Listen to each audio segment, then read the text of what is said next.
James കാമറൂണിൻ്റെ അവതാർ എന്ന cinema എല്ലാവരും കണ്ടിട്ടുണ്ടാവും. അതുപോലെയാണ് 2045 നമ്മുടെ ലോകമെന്ന് പറഞ്ഞാൽ നിങ്ങൾ വിശ്വസിക്കുമോ?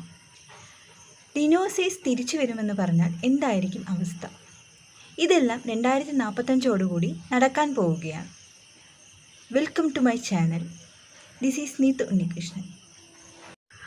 ഇതെല്ലാം പറഞ്ഞത് ടൈം ട്രാവലർ എന്ന് വിശേഷിപ്പിക്കുന്ന ആദം എന്ന വ്യക്തിയാണ്. 2019 മാർച്ചിലാണ് ആദമിൻ്റെ ഇൻ്റർവ്യൂ ഒരു ചാനൽ പുറത്തുവിടുന്നത്. 2045 നിന്നും ട്രെയിൻ ട്രാവലർ നടത്തി 2019 എത്തിയെന്നാണ് അയാൾ അവകാശപ്പെടുന്നത്. 2019 ഡിസംബർ 6-നാണ് ആദം ജനിച്ചത്. തൻ്റെ ജനനം നേരിട്ട് കാണാൻ വേണ്ടിയാണ് ഞാൻ 2045 നിന്നും 2019 എത്തിയെന്നാണ് അദ്ദേഹം അവകാശപ്പെട്ടത്. ഈ ഇൻ്റർവ്യൂ നടക്കുന്ന സമയത്ത് അദ്ദേഹത്തിൻ്റെ ശരീരത്തിൽ ലൈ ഡിറ്റക്ടർ ഘടിപ്പിച്ചിരുന്നു. എന്നാൽ അദ്ദേഹം പറഞ്ഞതെല്ലാം ശരിയാണെന്ന റിസൾട്ട്സാണ് കിട്ടിയത്. 2030ഓടുകൂടി എല്ലാ രാജ്യങ്ങളും ചേർന്ന് ഒരൊറ്റ രാജ്യമായി മാറുമെന്നും ഒരു ഗവൺമെൻറ് തന്നെ എല്ലാ രാജ്യത്തെയും ഭരിക്കുമെന്നും അദ്ദേഹം അവകാശപ്പെടുന്നു. അതായത് 7 ഭൂഖണ്ഡങ്ങൾ എന്നത് 7 ജില്ലകളായിരിക്കും. ഈ ഗവൺമെൻറ്റിനെ ഭരിക്കുന്നത് ആർട്ടിഫിഷ്യൽ ഇൻ്റലിജൻ്റ് ആയിരിക്കും. AI-നെ മോണിറ്റർ ചെയ്യാനായി 10 ആളുകളും ഉണ്ടായിരിക്കും. അതുമാത്രമല്ല എല്ലാ രാജ്യങ്ങൾക്കും ഒരൊറ്റ കറൻസി ആയിരിക്കും. അത് ഡിജിറ്റൽ കറൻസി ആയിരിക്കും. എല്ലാവരും അതാണ് ഉപയോഗിക്കുന്നത് എന്നാണ് ആദം കുറിച്ചത്. ഇതിനെക്കുറിച്ച് ചിന്തിക്കാൻ നമുക്ക് കഴിയില്ല. അതുമാത്രമല്ല അവതാർ പോലെ നമുക്ക് എല്ലാവർക്കും ഓരോ റോബോട്ട് ഉണ്ടായിരിക്കും. ലോകത്തിൻ്റെ എവിടെ ഇരുന്നിട്ടും നമുക്ക് അതിനെ കൺട്രോൾ ചെയ്യാൻ കഴിയും. റോബോട്ട് എന്തെങ്കിലും ചെയ്യുമ്പോൾ നമുക്ക് ആ ഫീലിംഗ് ഉണ്ടാവുകയും ചെയ്യും. അതുമാത്രമല്ല സൂപ്പർ പവേഴ്സ് ആ റോബോട്ടിന് ഉണ്ടായിരിക്കും. ആ റോബോട്ട് എന്തെങ്കിലും ചെയ്യുകയാണെങ്കിൽ നമുക്ക് ആ ഫീലിംഗ് ഉണ്ടായിരിക്കും. അതിനുവേണ്ടി നമുക്ക് പ്രത്യേക ഒരു സൂട്ട് ധരിക്കേണ്ടതാണ്. അതായത് നമുക്ക് അസാധ്യമായ എന്തെങ്കിലും കാര്യങ്ങൾ റോബോട്ട് ചെയ്യുകയാണെങ്കിൽ നമ്മൾ ചെയ്യുന്ന ഫീലിംഗ് നമുക്കുണ്ടായിരിക്കും.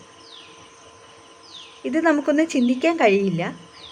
ഇതൊക്കെയാണ് 2045 നമ്മുടെ ലോകമെന്നാണ് ആദം പറയുന്നത്. കോടാനുകോടി വർഷങ്ങൾക്ക് മുമ്പ് അറ്റുനിന്നുപോയ ഡിനോസേഴ്സ് തിരിച്ചു വരുമെന്നാണ് അദ്ദേഹം അടുത്തതായി പറഞ്ഞത്. ഇവരെ സൃഷ്ടിക്കുന്നത് ക്ലോണിങ്ങിലൂടെ മനുഷ്യർ തന്നെയാണ്.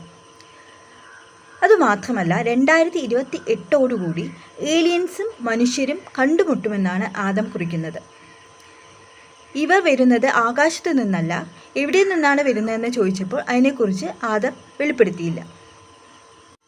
2028 സാധാരണക്കാരായ ആളുകൾക്ക് ടൈം ട്രാവൽ ചെയ്യാൻ കഴിയുമെന്നാണ് ആദം അടുത്തതായി പറയുന്നത്. ഗ്ലോബൽ വാർമിംഗ് മുഖേന ഇന്ന് കാണുന്ന പല നഗരങ്ങളും വെള്ളത്തിനടിയിലായിരിക്കും എന്നതാണ് അടുത്തത് 2045. ഇത് സത്യമാകാനാണ് സാധ്യത. 2045 USA-യിലെ ലോസ് ആഞ്ചൽസ് എന്ന നഗരം അപ്രത്യക്ഷമാവും. UFO-നെ കുറിച്ച് ചോദിച്ചപ്പോൾ അതെല്ലാം ഭാവിയിലെ മനുഷ്യർ സഞ്ചരിക്കുന്ന ടൈം ട്രാവൽ മെഷീൻസ് എന്നാണ് ആദം പറയുന്നത്. അവയെയാണ് അന്യഗ്രഹ ജീവികളെന്ന് നിങ്ങൾ പറയുന്നത്. അവ ടൈം ട്രാവൽ മെഷീൻസ് ആണ്.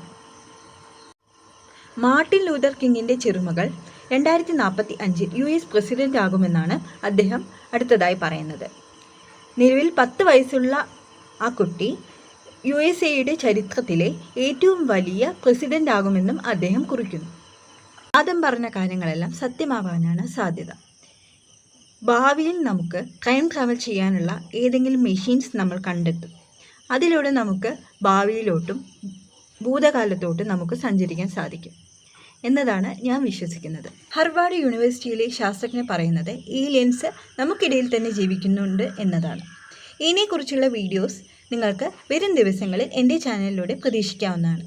ഈ ചാനൽ ഇഷ്ടമായെങ്കിൽ ദയവായി സബ്സ്ക്രൈബ് ചെയ്യുക. Thank you.